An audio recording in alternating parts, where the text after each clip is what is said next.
It's official, boys. Steven's got a ball sack in his mouth. Welcome back to the MediEvil playthrough. It's time to kill this big pumpkin bastard, the Pumpkin Serpent.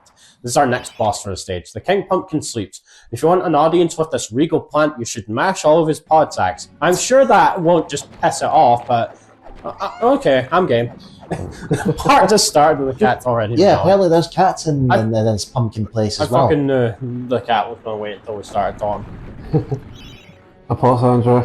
I really don't like that. I really don't like that racing track in Sonic Crossroads Racing. Pumpkin Mansion. Yeah. I hate that track. Yeah, because there's pumpkins. It's rumoured that the Pumpkin Witch is in possession of a much sought after dragon gem. If you have a witch talisman, you could summon this kindly witch. This is the first of one of 2 dragon gems you can find in the game. I think, if I remember correctly, no, the second one I think you just find much later on. The fuck? What the fuck am I looking at? It looks like something out of fucking Noddy. She's a pumpkin witch.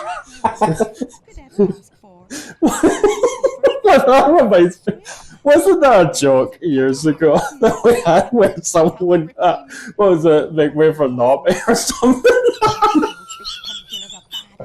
I don't remember the context, but instead of Noddy, it was Nobby.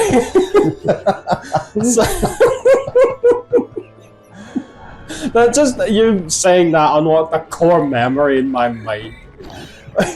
But yeah, the basic gist to get the dragon gem from that witch, we just have to kill the Pumpkin Serpent boss. What? How the fuck did that damage me? It wasn't even moving. He's fragile. He's like fucking Abe from Oddworld. Anything kills him. Well, there's the big pumpkin back there.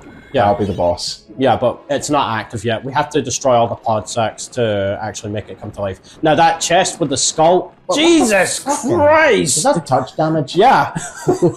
I didn't even see that while I was recording. Fucking hell. Why did that take like 10 health and yet the other one was like 100 plus HP? Go fuck yourself, Dan. There's an explosive chest. Do not hit that yet. Wait until the boss fight begins. Yeah, because that would be health lax. Yeah, it does a shit ton of damage, so... Fuck. It's just spitting at me. It's just so funny to hear that going, oh. I wonder if they reuse that sound effect for like Mortal Kombat 2. Although shit, I'm about to get hit. Although if you ask me, my personal favorite Mortal Kombat 2 sound effect is the leg trip. What? No, mine is the whenever a male character is sent into the pit fatality. It's just the scream from Mythology Sub-Zero, only it's a higher pitch. That's actually what they did for Sub-Zero Mythologies. They put the male pit fatality scream and made it a lower pitch. It's kind of like, that's honestly, Resident Evil 2 actually did this with the Kendo. His voice was a much higher pitch in the demo for it. The original RE2, for some reason they made his voice a lot deeper. In the Resident Evil 1.5? No, the original RE2. Oh, okay. The demo for RE2, not 1.5. Oh. His voice was a lot higher pitched, and they deepened it for the full game.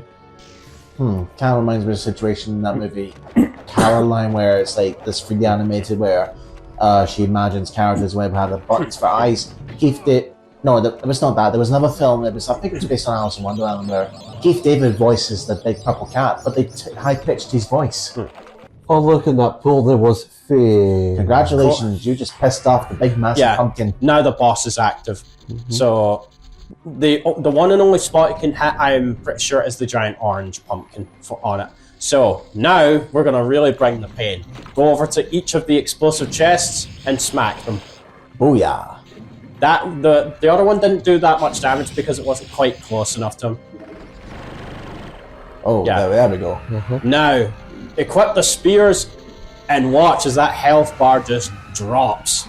Oh, so that's just abuse the spears. Yeah, the spears do a lot of damage. Yes, we can see it. They're expensive to restock though, but they're well worth using for this fight to make quick, short work of it. Be careful after you've killed the Pumpkin King, by the way, because the regular pumpkins we've been seeing that have been spitting at me, they now infinitely respawn. So if you need them for the chalice, now you can just kill them endlessly. But after you've got enough for the chalice, bail. And how convenient, the moment you defeat the boss, flowers appear. 2D flat-looking flowers. Yeah, the Pumpkin King was draining all of the, I think the water in the area was what the witch was saying, if I remember right. Yeah, now I'm just killing these fuckers until I get enough percentage for the chalice. Well, Pumpkin King, you can consider yourself expired. Out of date. You'd expect to find them in the Veach shop. You would think that after killing the leader, all the rest pumpkin minions would not come up, but no. Hey, maybe they're all competing to be the next Pumpkin King, for all we know. I have 10 health. I don't want to lose my life bottle. Immediately loses his life ball the next hit. Yeah, fuck you. There you got that filled, we can bail out. Yep. Now we need to go back to the witch. Remember, don't leave without getting a dragon gem, because I have done that years and years ago. I killed the Pumpkin King and I left and I'm like, wait, where's the fucking dragon gem? Oh, fuck. Man and vegetable in a magnificent duel to the death. She was probably sitting back there eating popcorn, waiting to see if we would just drop dead. No, eating pumpkins. Yep. That line she has right up until their heads are cut off and eaten. It's like, this lady has a serious problem. She seems to get enjoyment in watching her little children get slaughtered. Now the chalice for this stage is down here. Jump into the well. Yeah. We couldn't get in here earlier because the ravines blocked it. Just make sure there's nothing back here. No. What are you selling, stranger? Oh, Mercier, how'd you get in this game? You don't want to know that, stranger. Yeah, I just see there how expensive the spears are. 100 gold. And I just re-enchant the broadsword. I hate how it immediately starts draining as soon as you fucking equip it. So it's like I have to race to quickly unequip the thing. We will get one more upgrade to a sword type weapon, and wait till you see it, because it's once you get it, you will never need another melee weapon for the rest of the game. I can't wait. I just saw some fish in that pond. Oh my. Just wait until fucking later. That's all I'm gonna say for now. Because I had one of the most hilarious mishaps ever in the 27/28 years I've been playing this game. But for now, we're back in the Hall of Heroes. Just for a split second there, Sir Daniel appeared, but his skull was missing. Yeah. Yeah, the game was loading his assets in, so... Well, at least now we can go up the stairs. Yeah. Yeah, we were able to get up here earlier for the spear. Yeah, aye, that's right. I think it's the gold... no, wait, it's the bow next. All the way to the bow and arrow. Yep. There are 3 types of bow that we can get. This is the default one we're going to get, and the next 2 versions of it have flaming arrows and magic arrows. So this guy's a centaur. Yeah. Last prince of the centaurs have not galloped the earth in over 10. It's clearly the same voice actor as one of the other guys, but he's just putting on a hilarious accent. No, to be fair, this was like, what, 1996, 98? Voice actors were no very sparse at the time. Like, look at Spyro, and the amount of time, the amount of Dragons Clancy Brown's voiced in that game. Voice acting did start to get a lot better, though, around that time. Like with Resident Evil 2 and all that. Congratulations! You don't quite have my breeding, Mr. Johnny Come Lately. Mr. Johnny Come Lately. But there's hope for you yet. Another prick who doesn't seem to have a lot of faith in us. So what's the difference between the longbow and the crossbow? Significantly more damage overall. We get 100 arrows to start off with, but I think you can take it up to 200 by buying them from the gargoyles. But I imagine the one of the not quite as fast as the crossbow. Because of the less rapid fire. The flaming longbow helps make up for this by dealing fire damage over time to enemies, so it's even stronger. The magic longbow just does even more damage in general. We're 4 parts in, you're still not saved. No, because I don't need to with the save emulation. And we're now just entering the sleeping village. Oh boy, this fucking stage. You know how I've been pretty fucking kill happy throughout this entire playthrough so far when it comes to getting the chalice? We're gonna have to put that on hold for a little bit, because this stage has a pretty nasty gimmick tied to behind getting the chalice. Now you see in the top right there, my chalice has already been filled up to 59%. You're about to find out why. Poor villagers. The master possesses them. It mustn't hurt them. It. I'm just an it to this guy. Okay. So, I have a name, you bastard. so you're not to kill any enemies because they're civilians. I accidentally pressed the talk button again. If any of the villagers die, you lose chalice percentage. The game will say a good soul has been lost, and you will lose chalice percentage. You can afford to accidentally kill 1 or 2 villagers. If you kill too many of them, you can't get the chalice at all. The villagers are here for the first major half of the level, but the actual enemies you need to kill to get the rest of the chalice percentage will spawn in around the second half of the level. Now, what our main goal is for this stage, key hunting, a lot of it, because the mayor of the town has hidden a very powerful artifact. That's actually a cool little thing. If you use the Daring Dan Dash on the villagers, you can knock them the fuck out for a bit. Oh, okay. And it doesn't damage them. Kind of like a stun. Yeah. Do they not do that shit where they put the villagers and enemies in the same area? No. There are some little gimmicks and puzzles and stuff you need to do here, and you have to navigate around the villagers while doing so. It's Resident Evil 4 before RE4. Well, Where's Leon? the difference is that you're not supposed to attack the villagers because they're innocent victims here. Well, She's got a fucking axe. sanctifying across the room. Yeah, fuck her. Hey, it's like Batman. As long as it's traumatic brain injuries and not killing them, I'm fine. Okay, now I'm gonna stock up on the arrows. Yeah. Standard arrows.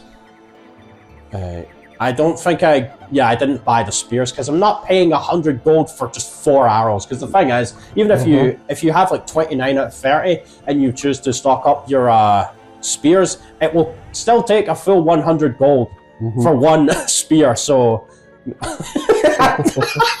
the fuck is it doing? I don't know what happened there. Don't know why I just walked back in after that. I think it was out of fear of the fucking axe that she's swinging at me. No, what happened is that Sir Daniel's figured out how doors work. Door goes open, door goes closed. Door goes open, door goes closed.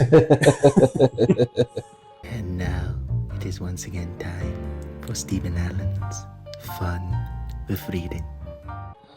Here we go. Oh fuck! It's an actual History of library. Gallowmere, Volume 1. During the dark time that was Gallowmere's not too distant past, it was King Peregrine who thwarted Zarok the Necromancer and his plan to enslave the land. Zarok, once the king's mage, had fallen out of favour with the ruler for conducting outlandish experiments on the bodies of the dead. It was said that deep within Peregrine Castle, the dead were restless.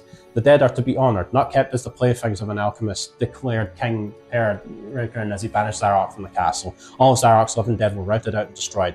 Zarok, being an unforgiving soul, went into hiding and vowed to wreak his revenge on the king. That's why Zarok was banished from the kingdom. Volume 2. Rumours of ill-doing and dark deeds abounded through the land of Gallowmere. It was whispered that Zarok had employed the aid of a shadowy demons to help him. Under the cover of night, Zarok's dark army spilled forth from the corrupt haven. The army marched south across the Silver Mountains and through the Silver Woods. Soon afterwards, even the Pumpkin Lands belonged to Zarok. The folk of Gallows Town cried out for help. Save us, good King Peregrine. Retaliation was swift and violent. King Peregrine's forces, led by the brave Sir Fortesque, drove Zarok's army back from Gallows Town. There was much rejoicing, but the war was not over yet. Yeah, and you've got a fucker here He trying doesn't want to read the stories. Well, fuck him! Volume 3! News that Zarok's army had now taken the floodlands caused much concern. From this vantage point, Zarok had marched west to take the Enchanted Forest. This sacred place would prove a bitter defeat if it fell into the hands of the evil sorcerer. It was Sir Daniel Fortesque who once again led the king's militia to rid the demon host from the land. Yet the evil wizard was cunning and had prepared an ambush. A titanic battle ensued of which history has never seen the like. It is said that the day would have gone to Zarok but for the skill and valor of one man. Fortesque led the charge deep into the massed ranks of the undead, felling Zarok's bodyguard, the fearful Lord Cardok, and before finally succumbing to his own mortal wounds, slew the traitorous sorcerer with a mighty sweep of his sword. This is a bunch of pish. That's funny, because we all know he died with the first fucking arrow.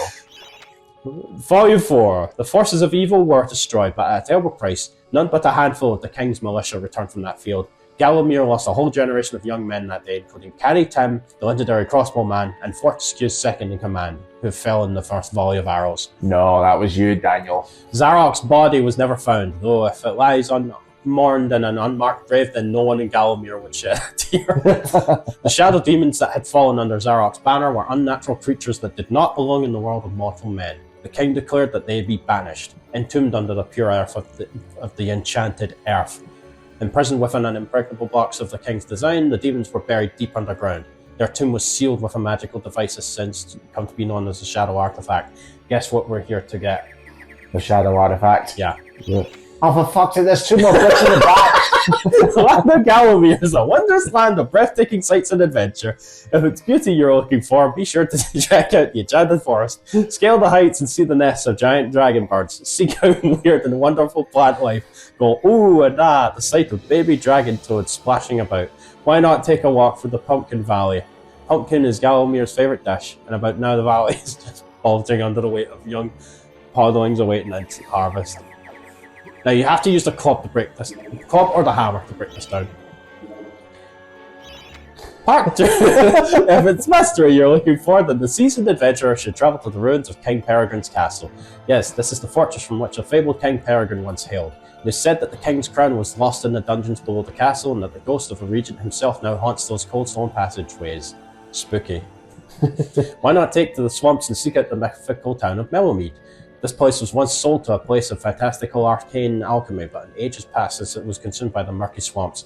Perhaps great treasure awaits any adventurer that can locate its watery resting place. These are all places we actually go to, by the way, across the game. That's one of the key items that we need. To whom it may concern, I must make haste, for Zarok's men will be here within the hour. I have taken the crucifix from the church. It is the key to a key. I used the cross to make the artifact, the attached cast, then I had it destroyed. It is my hope that this cast falls into the hands of a just and good hero. Well, we're fucked if Sir Daniel's got his hands on it. Signed that. Yeah, bastard! Hitting me in the back of the head. Heroes from history. This is where we find out about the people from the Halls of Heroes. In addition to being the strongest man who ever lived, Stanir Ironhewr, the guy who gives the hammer, unsurpassing his skill as a blacksmith. He was equally happy pounding on his anvil at home as he was pounding on someone's head in battle. It was said that his only fear was the end of the village smithy as the focus of manufacturing favoured more centralised units. As if. Born a humble peasant to one of the nomadic tribes from the Eastland, Blood Mona Skullcleaver gathered an army of horsemen and swept over half the civilized world. When he finally died, attempting a single-handed attack on a garrison in the north while armed with only the spike on his helmet. He was the richest and most powerful peasant of his day. Carl Sterngard spent most of his formative years under siege at his family castle. With his impregnable magic shield, Sterngard's motto was, "The best form of attack is defense." Sadly, his shield couldn't protect him against poor eating habits, and he died during a post-battle feast while swallowing a large sausage he had failed to chew. Truly the hero's hero, Woden the Mighty, was fearless, single-minded, and uncompromising. Unbeaten in combat, he inspired raw fear in friends and enemies alike, not to mention in close family members and pets. Trained from birth in all forms of combat, Imanzi Shongama was the warrior queen of a tribe of Amazons. That's who gave us the spear. The bold and the beautiful Shongama banished all males from her territory, except the handful she kept on to mow the lawns of her people. So she's familiar with Themyscira. A full-time mother and homemaker, Megwin Stormbinder had to defend her settlement from barbarian raiders while the menfolk were away on a hunting trip. She fought off repeated attacks armed only with a pitchfork and a rolling pin and with one arm holding her baby. Legend has it that the gods, impressed by her indomitable courage, intervened and added thunderbolts to her arsenal.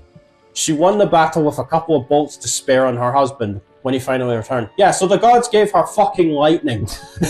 Dirk Steadfast was a fearsome opponent thanks to his magic sword and a firmly held belief that only women defend themselves. Real men are always on the attack. He was a friend and contemporary of Carl Sterngard and was with him even to the end. It was while Steadfast was explaining his views on Sterngard's shield during a feast that the latter had his tragic and inexplicable accident, the sausage. Descended from the finest centaur bloodstock, Ravenhooves the Archer was the last prince of his people. He gave us the bow. A proud and haughty aristocrat, he was an accomplished hunter, sportsman, duelist, playboy, raconteur, and 3 times Derby winner. Captain of a militia in the time of King Peregrine, Sir Daniel Fortesque found fame when he killed the renegade wizard Zarok. A career soldier raised in the royal household, he was adorned by the men under his command. and renowned for his loyalty to Gallowmere. It was said that Fortesque was always destined for greatness, with his square jaw, steely gaze, and thick shock of hair, as black as raven wings. He looked every inch the hero. Did he fuck? Chapter 10, and I quote, "Fuck off and die." We are finally done with the books, so... Oh, we've been here for 5 fucking minutes. Hey, I told you I was reading everything. The rune key is held aloft by the flow of water from the fountain. You may have to wait for the next try. Thankfully, we didn't, because I had to lever it. God forbid if we ever go out in town, we end up you stuck in the library or Waterstones for like half an hour. You physically draw the books. Yeah, the lore I read about all those. That explains who all of the heroes in the Hall of Heroes were. If you were wondering about any of them, the lightning we will not get until the end of the game, but it's one of, if not the best weapons in the game. Yeah, be careful of this guy. Oh man, this guy. I've heard that this guy could apparently accidentally fall into the water and kill himself. Oh no. So yeah, hopefully, like, that's always one of my biggest fears when I'm doing this stage, is that this guy like unalives himself by mistake. So like, it's just one of those, shit, I hope he doesn't drown, I hope he doesn't drown. Please don't go for a swim, please don't go for a swim. Well, now that we have the cast, what we need to do is we have to make a new crucifix for the church, because the mayor has hidden the shadow artifact deep within the church. Right. And to open up a secret passage for it, we have to find a couple of key items in order to make the crucifix and the cast. Blacksmith's Monthly. Old man Willie Green of Gallostown was awarded Smithy of the Season by our readers. His outstanding casts have produced many intricate and hard-wearing iron goods and sculptures. Willie uses the finest of metals in his work, and his particular... Damn it, I missed that one. Old man Willie was quoted as saying, "Aye, when I got pumping on me bellows, there's no stopping me. It's all in the rhythm, up and down, up and down. I've always been inspired by the stories of Stan Your Iron here, the greatest smithy that there ever was." Well, that blacksmith got pumped all right. Once you get enough of once you get the 2 items you need, you have to jump up and down on that. Ah! Fuck off with your accent! Did you see that? That shit's terrifying. You walk out a door and like, look at that! These bitches are at their fucking ruin my day. No, I went You're wrong. doing it again. You're going back. No, I'm actually trying to plan my route ahead, because this stage is really annoying if you don't know where to go and what to do. Yeah, they even fucking laugh too. It's creepy as shit. Yeah, I need the moon rune for this. The next key item we need is in this building, but I'm trying to find the fucking moon rune. I need moons. I'll show you a moon. Flashes his arse. Now we have the moon rune. And yeah, that lady was trying to smack me with a frying pan, and it actually does make a metal clang sound as she hits you with it. It's even funny when you hear the giant metal clang and Sir Dan's. Oh, there she is again. And she's Yeah, she actually hit me. Did you hear it? The metal clang. The rats also give you 1 coin if you smash them with a hammer. There's also a club. If for some fucking reason you still don't have the hammer, there's a club in there for you. Yeah, bastard! Hit me in the back of the head. So this is a shop with straw for a floor? Really? Shit. Oh dear. I really hate this. They put a rune in the back of the room here. You have to smash the barrel to reach it. And of course they put a fucking villager behind it, so that you might accidentally kill him. Now, hold on a second, I need to read more text. To clean the statue, lower the pedestal. We need to use the rune from up there and then hit this lever. That will lower that statue up there so that we can actually reach the item on it. That's no fucking terrifying at all. She's just going... Yeah, see, this dickhead hit me in the back of the fucking head. How many times is that now? Ah! She's just fucking swinging the frying pan. Now we have our next... Oh, maybe not. No. Yeah, because we're not having more of your text journeys anymore. Yeah, fucking librarian. We'll deal with the second half of the sleeping village in the next part, but for now, no more books, Andrew. Thank you. Your reaction, there's 2 books in the bag.